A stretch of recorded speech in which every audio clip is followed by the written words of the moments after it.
Hi friends, అందరికీ నమస్కారం. Welcome back to employees news today channel. ఉద్యోగులు, టీచర్లు, పెన్షనర్లకి సంబంధించిన ముఖ్యమైన అప్డేట్స్ అన్నీ కూడా ఎప్పటికప్పుడు మన ఛానల్ ద్వారా మీకు అయితే తెలియచేయడం జరుగుతూ ఉంటుంది. ఇక ఈ నెల జీతాలు, పెన్షన్లకి సంబంధించి ముఖ్యమైన అప్డేట్ అయితే రావడం జరిగింది.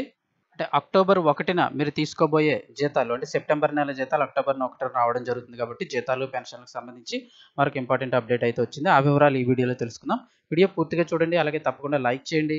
చాలా మంది వీడియోస్ చూస్తున్నారు కానీ సబ్స్క్రైబ్ చేసుకోవడం లేదు ఫ్రెండ్స్. దయచేసి సబ్స్క్రైబ్ చేసుకున్నట్లయితే ప్రభుత్వం నుంచి వచ్చే లేటెస్ట్ అప్డేట్స్ అన్ని మిస్ అవ్వకుండా మీకు ముందుగానే మన ఛానల్ ద్వారా తెలియజేయడం జరుగుతుంది. అలాగే మీరు ఒక లైక్ చేసినట్లయితే మరింత మందికి సమాచారం చేరుతుంది. వివరాల్లోకి వెళ్ళిపోదాము. ఈ సెప్టెంబర్ నెల జీతాలు, అంటే అక్టోబర్ 1న వచ్చే జీతాలు, పెన్షన్లపై అయితే కనుక చాలా మందికి పే స్లిప్స్లో అయితే ఒకసారి చెక్ చేసుకోండి. మీకు కొంత అమౌంట్ అయితే తగ్గడం జరుగుతుంది.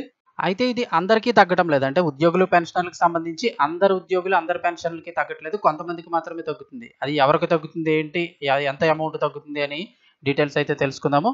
వివరాల్లోకి వెళ్ళినట్లయితే మనందరికీ తెలుసు, ఉద్యోగులు, పెన్షనర్లు అందరూ కూడా ఈ మధ్య కాలంలో, అంటే ఇటీవల రాష్ట్రంలో సంభవించిన వరదల కారణంగా నష్టపోయిన వారందరికీ కూడా ఆర్థిక సహాయం చేయడం కోసం చాలా వరకు ఉద్యోగ సంఘాలు అన్నీ కూడా, ఉద్యోగ సంఘాలు అలాగే పెన్షనర్ల సంఘాలు వాళ్ళందరూ కూడా ఒకరోజు జీతం ఏదైతే ఉందో ఆ జీతం అంతా కూడా ఒకరోజు జీతాన్ని వాళ్ళకి విరాళంగా ఇస్తామని అయితే ప్రకటించాయి.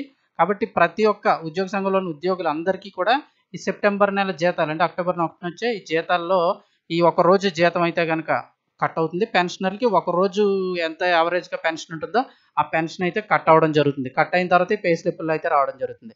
అయితే ఇక్కడ కొంతమందికి కట్టింగ్ అవ్వదు. ఈ ఉద్యోగులు కానీ, పెన్షనర్లకు కానీ ఈ జీతం కానీ, పెన్షన్ కానీ కట్ కాదు. ఎవరికి ఎందుకు కట్ అవ్వదు అని ఒకసారి చూసినట్టయితే, ఎవరైతే డీడీఓ గారికి రాతపూర్వకంగా స్వయంగా వారు రాసి ఈ సెప్టెంబర్ నెల జీతంలో ఎవరు నాకు ఈ పెన్షన్ కానీ లేదంటే జీతం కానీ కట్ చేయొద్దు, డిడక్షన్ చేయవద్దు అని ఎవరైనా రాతపూర్వకంగా తెలిపిన వాళ్ళు ఉంటే కనుక అటువంటి వారందరికీ కూడా ఈ నెల జీతంలో కట్ అవ్వదు. అంటే విరాళాలు ఉద్యోగ సంఘాలు మొత్తం అందరూ కూడా ప్రకటించి ఇచ్చేశారు.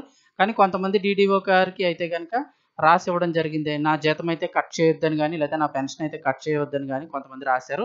సో అటువంటి వారందరికీ కూడా ఈ కటింగ్ అయితే అవ్వదు. జీతం కానీ, పెన్షన్ కానీ కట్ అవ్వదు. ఒకసారి మీ పే స్లిప్లు చెక్ చేసుకుంటే డీటెయిల్స్ అన్నీ కూడా తెలియడం జరుగుతుంది. సో ఇది ఫ్రెండ్స్ అప్డేట్. వీడియో వస్తే తప్పకుండా లైక్ చేయండి. మరిన్ని అప్డేట్స్ కోసం ఛానల్ని సబ్స్క్రైబ్ చేసుకోవడం మర్చిపోకండి.